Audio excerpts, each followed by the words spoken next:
Jack was a quiet man. He lived alone on a small space station near a dead planet. His job was simple. He repaired old satellites and listened for signals from deep space. He liked the silence. There were no people to bother him, no noise, just the hum of the machines and the stars outside. One night, something strange happened.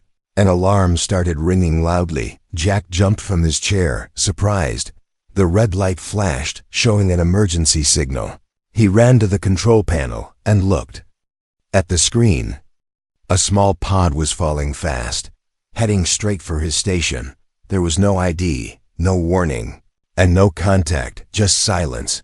He opened the hangar doors just in time. The pod crashed inside with a loud bang. Steam and smoke filled the air. Jack pulled on his helmet and rushed in. He didn't know what to expect. A spy? A pirate? A lost traveler? But when the pod opened, he saw something he never imagined. A child, not human, small, thin, and shaking with fear, big black eyes, silver blue skin. Wearing torn clothes, the child looked up at Jack and spoke in a soft, broken voice. "Please. Help. Mom hurt." Jack froze for a second.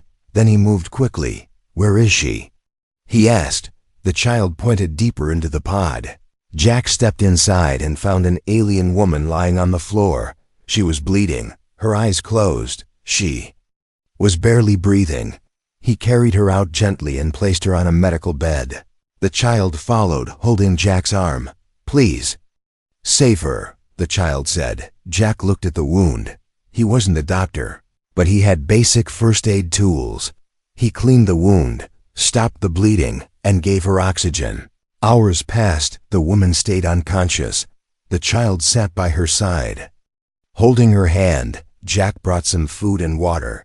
The child ate slowly, still scared. Jack asked, "What's your name?" The child answered, "Lenyu. Where are you from?" Jack asked. Lenyu looked down. "Home, gone. Fire, noise, people scream." Jack felt something heavy in his chest. A whole planet, maybe a whole race, gone. And only this child and his mother were left. After some silence, Lenyu looked up again. His eyes were full of sadness. He held Jack's hand tightly and said, "Please, marry my mom." Jack was shocked. "What?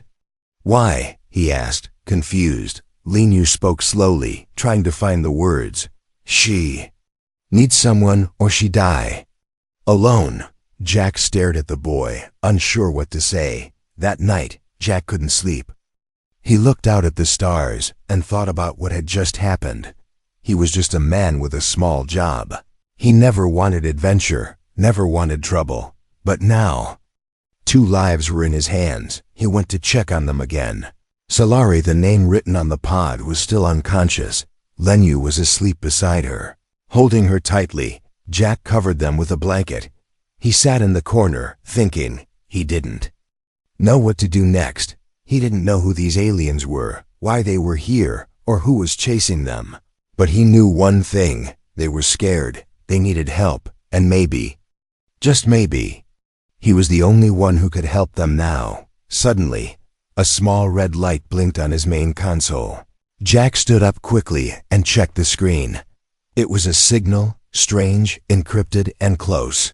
Someone was out there.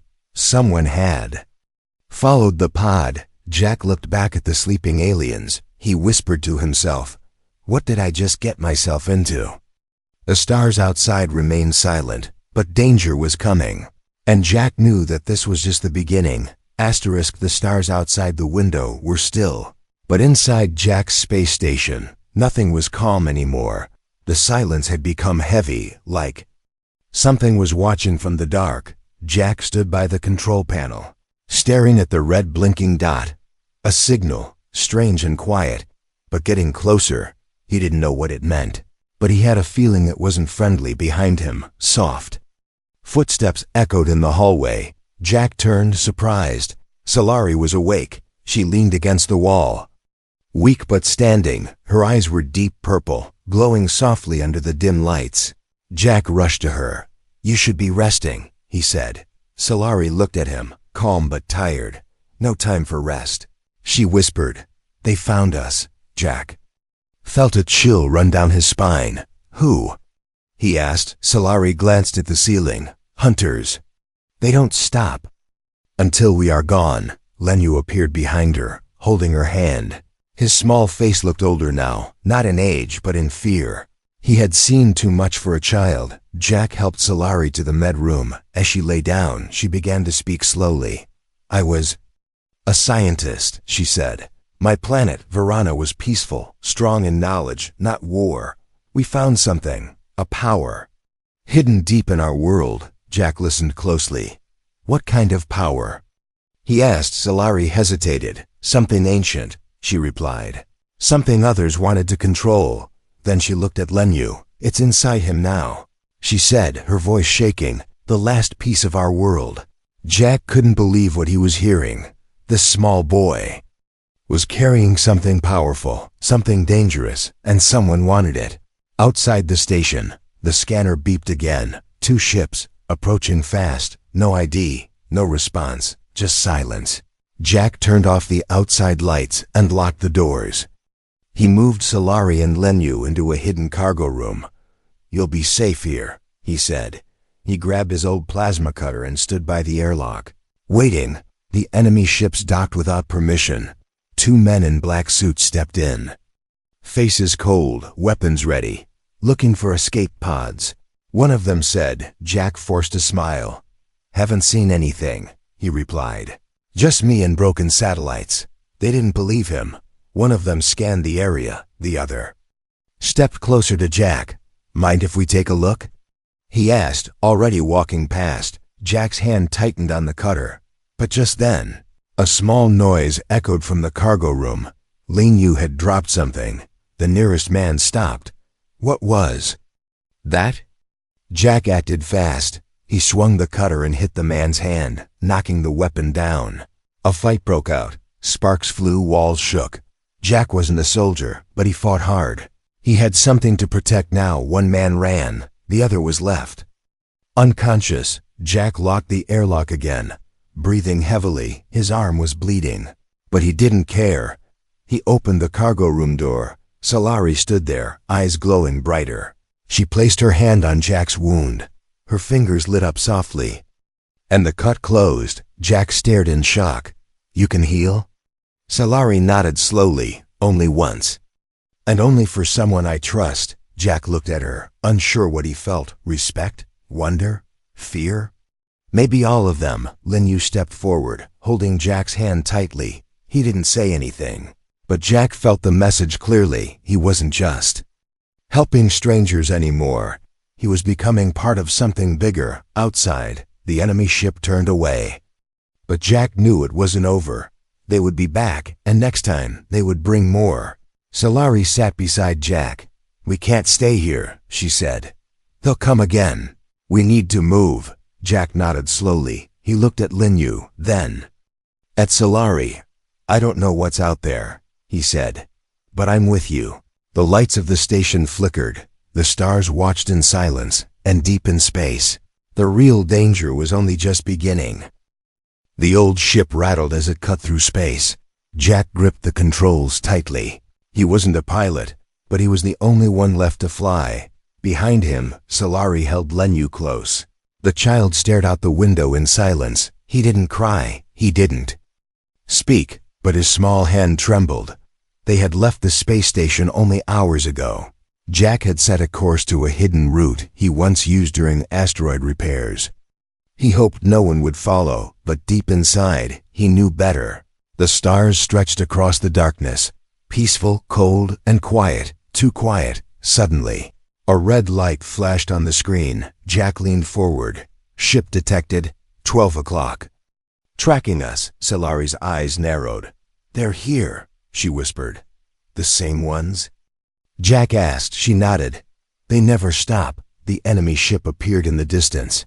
Black, sharp, and silent. No signal, no warning. Just cold metal in the dark, like a shadow chasing them through the stars. They're gaining, Jack said, pressing more power into the engines. The ship shuddered. It wasn't built for speed.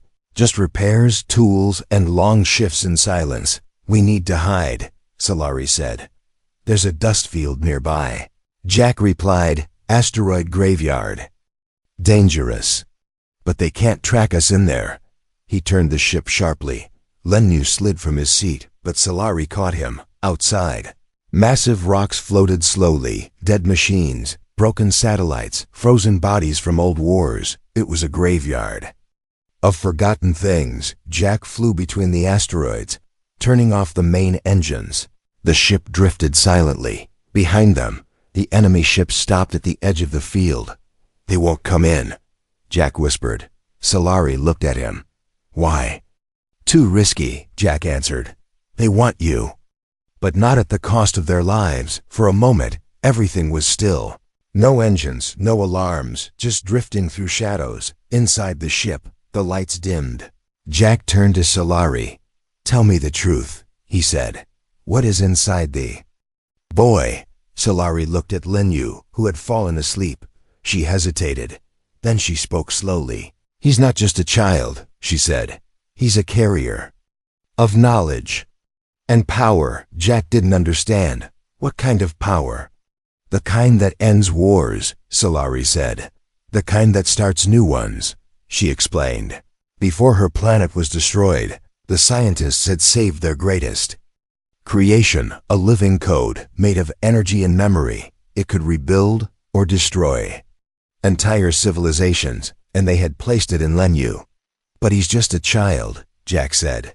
Yes, Solari replied. That's why they want him, Jack. Looked at Lenyu again. He seemed peaceful now, but inside him, a storm waited. A beeping sound cut through the silence. Jack turned to the screen. Another signal, coming from the back of the ship. We've been tagged, Jack said. There's a tracker. Solari's face changed. Her hands moved fast. Pulling up panels, she found it. A small glowing chip stuck near the engine. Her fingers sparked with light, and she crushed it. It's gone, she said. But they know where we are. Jack stood up. We can't stay here, he said. I know a place. It's far. But it's hidden, Solari nodded. Jack took the controls again. The ship moved slowly through the asteroid field. Then it disappeared into the stars. Far behind them, the enemy ship turned and followed, silent, cold, and waiting, but Jack didn't know. Another ship was already ahead of them, waiting at the hidden place, watching. And it belonged to someone Jack once trusted, someone who no longer worked alone, floated near a cold, silent moon, hidden beneath layers of cosmic dust. No signals, no lights, no movement, just shadows and ice. Jack powered down the engines and closed the shields. They had escaped, at least for now. He stood in the dark cockpit, staring out into space. But his mind was somewhere else. Solari was. Not what she seemed. He had felt it from the beginning. Not fear, not danger, just weight, like she was carrying something far bigger than herself. He turned and walked to the medroom. She was sitting there, quiet, watching Lenyu sleep. His small chest rose and fell slowly, peaceful. But Jack knew peace would not last long. I need answers, Jack said. Solari didn't look at him. You won't like them, she replied. Jack stepped closer. You trusted me with your life, he said. Now trust me with the truth. Solari stood, slowly. She walked to the wall and pressed her palm against it. A soft blue light glowed from her hand. Symbols appeared, moving, shifting, ancient. Jack had never seen anything like it. What is that? He asked. Our history, she replied. Buried? Encrypted in our blood. She turned to face him. Long ago, my people were not peaceful. We were creators of machines, weapons, worlds, but war nearly destroyed us, Jack listened, his arms crossed. So you changed, he said. Yes, she nodded. We became scholars, healers, explorers. We locked away our old knowledge. But one day, she continued, we found something strange, a pulse beneath our planet's core. Not a machine, not a life. Something in between. A living program, Jack frowned. Artificial intelligence? No, Solari said. Artificial awareness, she explained. It had no body, no voice, only thoughts, ancient ones. It could shape matter, control energy, rewrite cells, but it needed a host, one it could grow with, one it could protect. And be protected by. Jack looked toward Lenyu. You chose a child? Solari shook her head. We didn't choose him, she whispered. It chose him. Her eyes filled with light and sorrow. The moment Lenyu touched the core, it bonded with him. Now it lives inside him. Asleep, watching. Jack felt the weight of her words. But why are they hunting you? Because they want it, she said. The ones who destroyed our world. They work in secret. They want to use it to control everything. Jack sat down slowly. He rubbed his face, trying to understand. I'm just a mechanic, he said. I fix broken panels. Not broken empires. Solari knelt beside him. You are more than that, she said. You gave us shelter when no one else would. You fought for a child you didn't know. Jack looked into her glowing eyes. There was something in them, not just light, something human. But why did Lenyu ask me to marry you? He asked suddenly. Solari looked away. She didn't answer right away. Then she said softly, my kind, we don't survive long without bonding. Bonding? Jack repeated. It's not like your marriage, she said. It's deeper. A joining of life and mind. It slows time inside us, heals us, gives us purpose. Jack was silent. Without it, she added, we fade and die. Jack stood up confused. You should have told me, he said. Solari nodded. I was afraid, she said. I still am. Just then, the ship's lights flickered. A signal appeared on the screen. Someone was calling, encrypted, but familiar. Jack rushed to the cockpit and opened the channel. A voice came through, deep, calm, human. Jack Reed, it said. It's been a long time. Jack froze. He knew that voice. It belonged to Commander Hale, his old mentor. The one who taught him everything. The one he thought had died years ago. You're alive? Jack said, shocked. Yes, Holly replied. And I've been looking for you. The signal crackled. But I'm not the only one, Holly added. You need to get out. Now the signal cut. Alarms flashed again. Multiple ships. Incoming. Jack turned to Solari. It's not over, he said. She picked up Lenyu, her face calm but ready. No, she replied. It's just beginning. The stars no longer looked peaceful. They looked like eyes, watching, waiting. Jack's ship floated just outside a dying nebula. Crimson clouds swirled in the dark. Static filled the air. It was a place no one traveled through, which made it the perfect place to hide. Inside the ship, silence hung heavy, not from fear, but from questions, unspoken, unanswered, and growing louder. Lenyu sat near the viewport, watching the storm of red light. He didn't move, he didn't speak, but Jack could feel the weight in the boy's chest. Solari stood alone in the back room, eyes closed, her breathing slow. Her glow was dimmer now, like a flame losing strength. Jack checked the engine readings, then walked to her quietly. She didn't look at him. You're fading, he said. Solari nodded. I can feel it, she whispered. My time is thinning. Jack didn't understand everything, but he knew one thing. He didn't want her to vanish. You saved my life, he said. You trusted me. Solari opened her eyes. Her voice was calm but trembling. Our bond. It is not a ceremony, she said. It is a merging. Jack looked confused. What do you mean? She stepped closer. We share memory, feeling, time. If I bond with someone, I see the world through their eyes. I live if they live. Jack stepped back, unsure. I'm just a man, he said. I fix ships. I eat noodles. I talk to machines. Solari smiled faintly. That is more human than most. Then she added softly, my people believe. Bonding is sacred, but I am no longer just of my people. I am a mother, protecting a son. From behind, a voice spoke. It was Lenyu, small but strong. If you don't bond, you'll die. Jack turned to him. Lenyu stood there holding an old scarf Jack had given him. It's okay, the boy said. I want you to. Jack stared at them both in that moment. He saw not aliens, but family. He reached out his hand. I don't know what will happen, he said. But I'm here. Solari stepped forward, her hand touching his. A light moved between their palms, soft, warm, and slow. Jack's eyes widened. Memories flooded in, not his own, but hers. He saw the burning skies of Verona, the fall of the towers, the last ship escaping.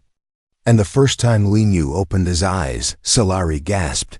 Her glow brightened again, her body no longer weak. The bond was complete, not perfect, not clean. Linyu stepped forward and hugged them both.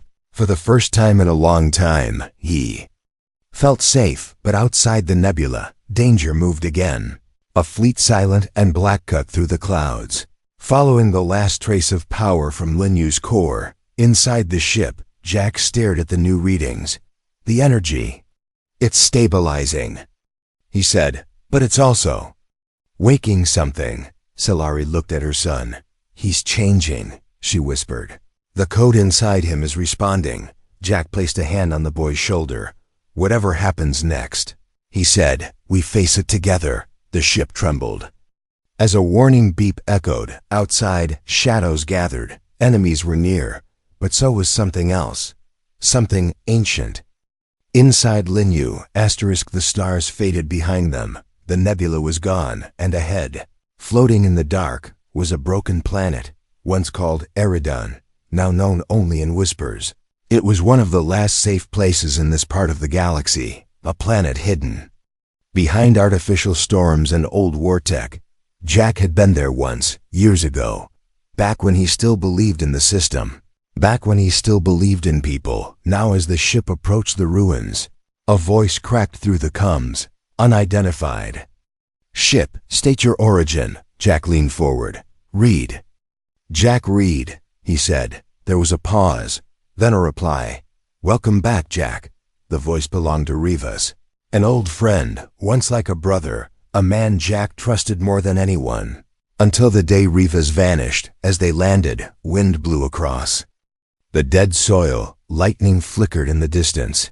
Solari held Linyu close as they stepped out. Her eyes scanned the sky, her body tense. This place. It remembers war, she said. Rivas appeared from the shadows. Older, tougher, but still familiar. He smiled at Jack and pulled him into a hug. Didn't think I'd see you again, he said. Didn't think I'd come back, Jack replied. They sat inside an old bunker built into the rocks. Solari stayed quiet. Linyu sat beside her. Rivas watched them carefully. So, this is the cargo, he said. Jack frowned. They're not cargo, he said. They're survivors. Rivas nodded slowly, but his smile faded for a second, just long enough for Jack to notice. Later that night, Jack walked with Solari through the ruins. This used to be a school, he said. Before the war turned it into a shelter. Solari touched a broken wall. So many things destroyed, she whispered. Not all things stay destroyed, Jack said, looking at her. But elsewhere, deep underground, Rivas opened a hidden chamber. He activated an encrypted call. A voice answered from the shadows. Do you have the boy? Yes, Rivas said. He's here with the alien woman and Jack Reed. Good, the voice replied. Keep them there. We're on our way. Back in the shelter, Linyu suddenly woke up, his body glowing faintly, his eyes full of light. Mom, he said. They're coming. Jack rushed into the room. What happened? Solari placed a hand on Linyu's forehead. He feels the code moving, she said. He knows the enemy is close. Suddenly, the lights in the bunker went out. Jack reached for his weapon. A familiar voice echoed from the hall. Sorry, Jack, Rivas said. I needed the credits. Jack turned to face him. You betrayed us. I warned you never to trust anyone with clean boots, Rivas said with a smirk. These people are worth more than a ship full of weapons. Solari stepped forward, her glow returning. Linyu stood behind her, glowing brighter now. Jack stood in front of them. Then you'll have to go through me, he said. The ground shook as enemy ships landed. Dozens of soldiers marched toward the bunker. Outside, fire rained from the sky. Inside, Linyu's body began to pulse with light. "Something's happening," Solari said. "The code." "It's waking fully." Jack looked at her. "What does that mean?" "It means it's going to choose," she whispered. "Choose what?" "Whether to destroy or protect." Linyu floated off the ground slightly, eyes glowing like stars. The enemy was close, time was gone, and the code inside the child was ready to speak. The ground split open as the sky cracked with thunder. Fire rained down from enemy ships. Soldiers swarmed the ruins of the old bunker. But deep inside the shelter, a light was growing. Linyu floated in the air, his body glowing brighter than any star. His eyes held memories he didn't understand, memories of his people, their pain, their end. Inside him, the ancient code had fully awakened. Jack stood in front of him, shielding him from the soldiers closing in. Solari stood behind, her glow pulsing in rhythm with her son's. They weren't just a mother and child anymore. They were a signal, a warning, and maybe a beginning. The first soldier entered the chamber. Jack raised his weapon. "Stay back," he warned. But they didn't listen. Linyu suddenly opened his mouth, his voice layered with something ancient. "Stop," he said, and time froze, literally. The soldiers stopped moving, mid-step, mid-breath. Even the dust hung in the air like it was afraid to fall. Jack turned slowly. "What just happened?" Solari answered, her voice calm. "He's no longer just Linyu. He's the voice of what was and what might be." Linyu floated down to the ground. The glow faded a little, and he looked tired again, like a child who had held up the sky. Jack rushed to catch him. Solari placed her hands on both of them. A pulse of warm energy filled the room, and time began again. But the soldiers didn't attack. They dropped their weapons, fell to their knees, confused and afraid. Outside, enemy ships turned and fled. No one gave the order. They just knew. They had seen something they couldn't fight. In the silence that followed, Riva stumbled into the chamber. He looked broken, afraid, regret heavy in his eyes. "I didn't know," he whispered. "I thought he was just a weapon." Jack walked toward him. "You were wrong," he said. "He's a child." Rivas dropped to his knees. "I'm sorry," he said. Jack said nothing. Sometimes silence says enough. Later, when the storm cleared and the sky showed stars again, Jack stood outside the old shelter, staring at the horizon. Solari joined him. "We should leave soon," she said. "The galaxy won't stay quiet for long." Jack nodded. "Where will you go?" he asked. She looked at him, then at Linyu playing nearby. "Wherever you are," she said softly. Jack turned, surprised. Solari smiled, just a little. "Linyu asked you once," she said. "Will you marry my mom?" Jack laughed, shaking his head. "Wasn't exactly a romantic moment," he replied. "No," she said, stepping closer. "But it was honest." Jack looked into her eyes. Then he looked at Linyu. The child saw them and grinned. "Told you, human," he called out. "You'd be my dad." Jack let out a deep breath. "Yeah," he said, smiling. "You did." And for the first time in a long time, Jack didn't feel like he was floating alone through space. He felt like he'd landed, not on a planet, not in a bunker, but in something stronger, a family.